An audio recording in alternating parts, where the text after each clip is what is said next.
Hello, আসসালামু আলাইকুম। খুব উৎসাহ উদ্দীপনা নিয়ে লাখুটিয়া জমিদার বাড়ির উদ্দেশ্যে রওনা হয়।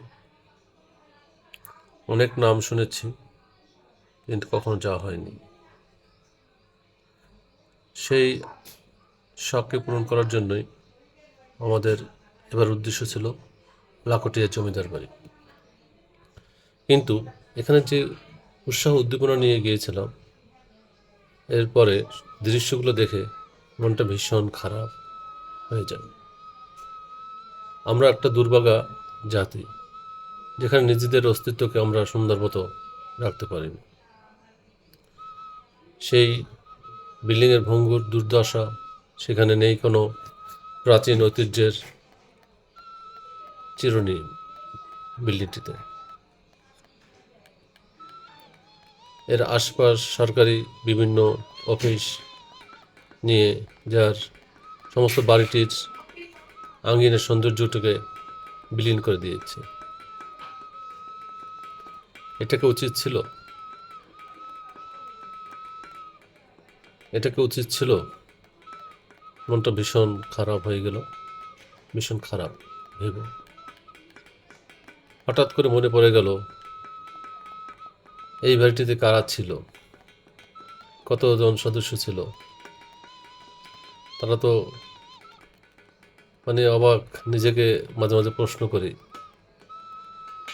এখানটা তো অনেক কোলাহল ছিল, কত কিছু ছিল, কিন্তু কিছুই নেই। সময়ের বিবর্তন এইভাবেই সবাই হারিয়ে যাবে। এর জন্যই আমাদের প্রাচীন স্থপতিগুলো সংরক্ষণ করা উচিত, যেন আমরা ওগুলো দেখে আমরা স্মরণ করতে পারি আমাদেরকে। প্রিয় বন্ধুরা, কথা বলার অনেক কিছুই আছে, বলতে ইচ্ছে করে, কিন্তু যখন আমি ভিডিওটি করি, কথাগুলো রেকর্ডিং করি, তখন বারবার মনে পড়ে, এটা কোথায়, কোন দেশে আমরা আছি।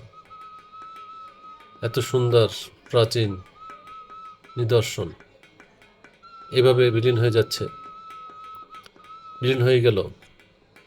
দেশে কি কোনো কর্তৃপক্ষ ছিল না এটাকে সংরক্ষণ করার?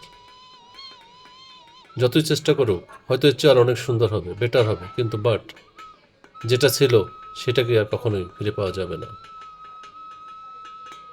এই ভিডিওটির সাথে আমি কর্তৃপক্ষের নিকট দৃষ্টি আকর্ষণ করছি, আমাদের প্রাচীন স্থাপত্য যেগুলো আছে, যেগুলো যেন সঠিকভাবে কোনো বিকৃত অবস্থায় সংরক্ষণ করা না হয়। এবং এই জমিদার বাড়ির আশেপাশে যে অফিসগুলো আছে, সেগুলোকে যেন উঠিয়ে সেই আভিজাত্যটা ফিরিয়ে আনতে পারে।